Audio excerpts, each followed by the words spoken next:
The Shooting Range.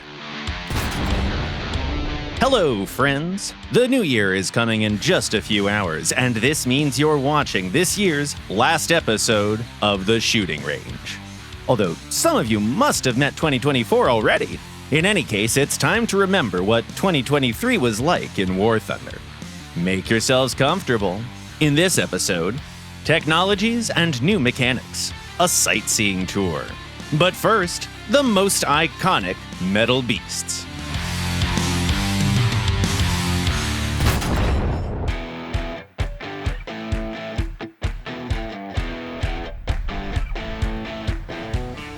The year started with getting used to the new vehicles brought by last December's Apex Predators update. Back then, the legendary F-16 and MiG-29 only started soaring the skies of War Thunder, and brought along rank 8 for aircraft. While they weren't the first Gen 4 fighters in the game, they were the ones who showed what truly modern combat aircraft can do. Besides, they pioneered the spread of Gen 4 and late Gen 3 jets to all nations. Our tech trees received all kinds of models throughout the year. The German MiG-29, the Soviet Yak-141, the French Mirage 2005F, the Japanese F-16AJ, the Chinese J-8F, the Swedish Viggen. Oof, it's simply too many to count. By the end of the year, this snowballed and brought us a couple of Gripens, together with the heavy F-15, the Su-27, and the Mirage 4000 jets. Not enough time passed yet to know their true power, but we're sure our pilots can easily tame these new beasts. The strike aircraft flotilla has also received reinforcements. The F-14B and F-16C, the MiG-29 SMT and JH-7A, the Su-25T and AV-8B+, the Super Étendard and AMX Ghibli, the Barak II and the Kurnas 2000. It's hard to imagine War Thunder without those machines and their enormous guided arsenals. And there's also the famous F-111 that managed to carry so many bombs and rockets it beat the record set by 4-engine strategic bombers. Our helicopter park received new modifications for familiar vehicles and brand new machines. For instance, the strike versions of famous workhorses like the Mi-8 and the UH-60.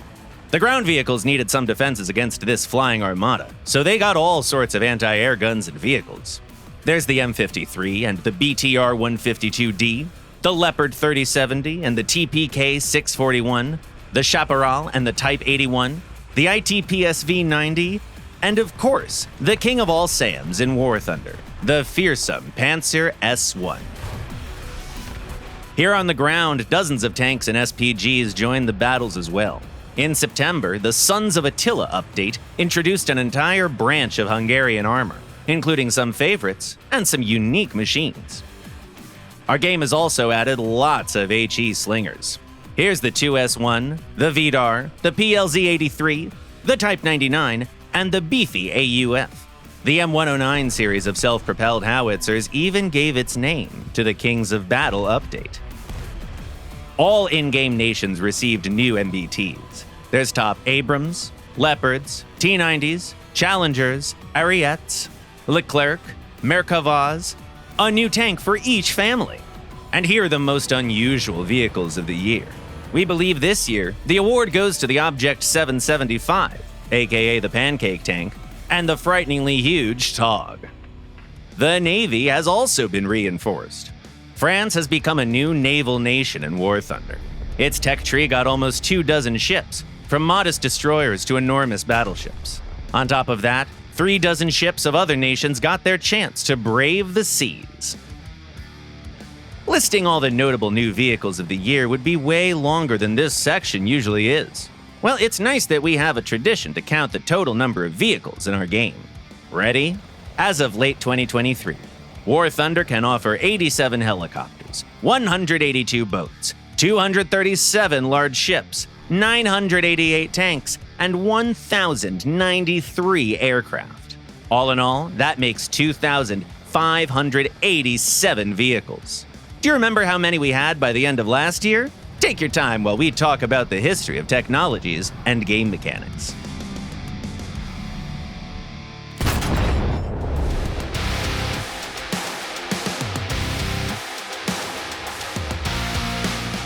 Looking back, we need to note that we spent 2023 introducing major improvements to our game, described in the roadmap that we laid out together with you, our players, last summer. We managed to implement 43 out of 45 planned changes affecting all sides of War Thunder, from the economy and the gameplay to the UI and player interaction. We haven't forgotten about the rest of the roadmap. It's currently in development, together with our plans for next year. With each update, we're doing our best to make War Thunder prettier and more immersive, improving its realism and atmosphere, all to help your virtual combat experience. This year, we improved basically all the visual effects we had. Fires on all kinds of vehicles, explosions of all kinds of rounds, shots from everything that can shoot, impacts on all kinds of surfaces, missile launches, engine effects, leaking fuel, weather conditions, movement for plants, smoke, steam, dust! It would be easier to say what we didn't change, but even that would take some effort to dig out. The soundscape changed just as much. We think we'll skip the list this time, or we'd be going on till next year. Let's just mention the new voice lines for tank and ship crews and the voice warning systems for high-rank aircraft. Betty and Rita might sound annoying at times with all that chatter, but once they save you from a missile a couple of times, you'll feel like cutting them some slack. Missile, 9 o'clock, low. And since we started talking about aircraft, we can't help but mention the pilot favorite custom loadouts mechanic. It's been added to almost all high-ranking aircraft this year, and now we're working on earlier planes. Aircraft arsenals have received new drag chute, armor-piercing, and incendiary bombs. The British Lancasters can now carry the largest conventional bombs in the game, with a caliber of 12,000 pounds. These have more explosives and TNT equivalent than the total mass of the famous 5-ton bomb carried by the PE-8. We've added new guided munitions too. Top fighters have already taken to using the AIM-9M, the R-73, the R-27ET, the Python 3, and other missiles, although they felt like something far from War Thunder only a little while ago. Fire and forget ordnance is getting more and more popular among helicopters and ground vehicles. Yeah, their performance isn't that impressive right now, and we saw your jokes about spikes being a fire once and forget forever type of weapon. Well, other modern weaponry started small too, so who knows what the future will bring. We've been working on the damage models for the Navy to achieve a balance between firepower and armor of vessels. In 2023, we reworked some modules, fixed crew placement, added the irreparable breach mechanic, and a whole bunch of smaller things.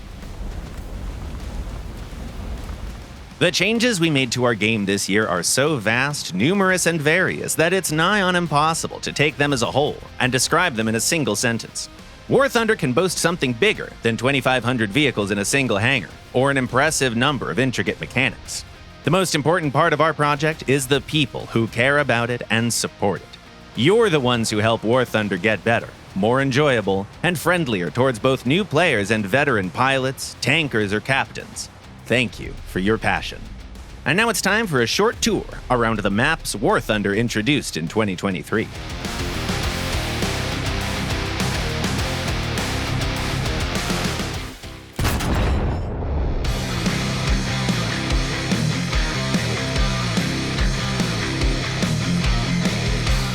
It all started in the spring when the Sky Guardians update brought multiple locations. 3 of them weren't new: the Seversk 13, Ardennes, and Maginot Line ground maps. But that time, they came back all covered in snow. Did our artist just bring some in from outside? Gotta check on them next time. Anyways, back in March, it was much nicer to see the Pyrenees aircraft map, since it carried us all the way to the warm Andorra. And here, among the majestic green ridges all lit up by the sun, among tiny villages, mountain roads, and tranquil lakes, we could simply fly around and enjoy the views. Of course, only until another distracted pilot flew in our faces. The Pyrenees became one of the major battlefields for jet aircraft. Its numerous canyons enable various attack directions, and the large height differences introduced by mountains and valleys help pilots unlock the full potentials of their vehicles. In early summer, we fought in an even hotter location, the Iberian Castle, where ground and air vehicles can clash together. This location was inspired by tiny tourist towns spread along the coast of the Balearic Sea. It meets players with ancient ruins of fortifications that protect some modern houses from the sea. White walls, terracotta roof tiles, and orchards just a few steps away. How's that for a perfect summer vacation home? No map could be more contrasting to this than the one added with the La Royale update. Franz Josef Land welcomed players with a cold sea and overcast gray all the way to the horizon. And that's not surprising, since this is one of the northernmost locations in War Thunder.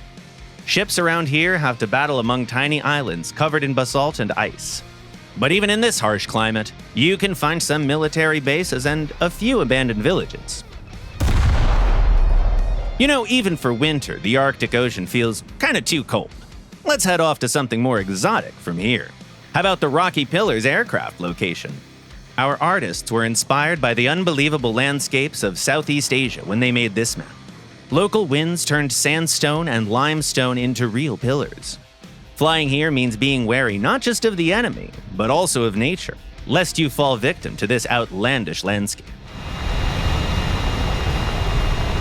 Another location added by the Sons of Attila update is Test Site 2271. It sounds like one of those government areas allegedly visited by aliens, but this one was actually inhabited by robots from the Atomic Heart event. You loved it so much we decided to leave it in the game permanently. It's a good combination of urban and countryside environments, so there's plenty of tactics for any vehicle.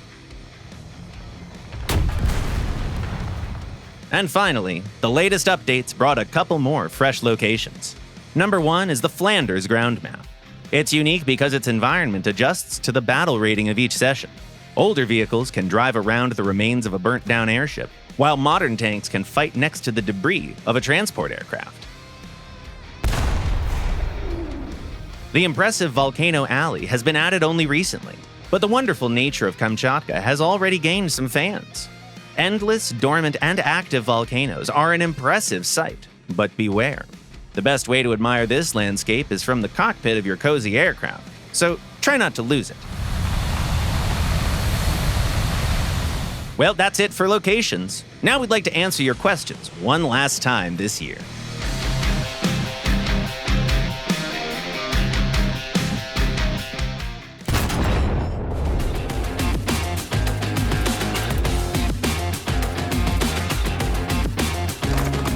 The first question was sent by a player called, Hi.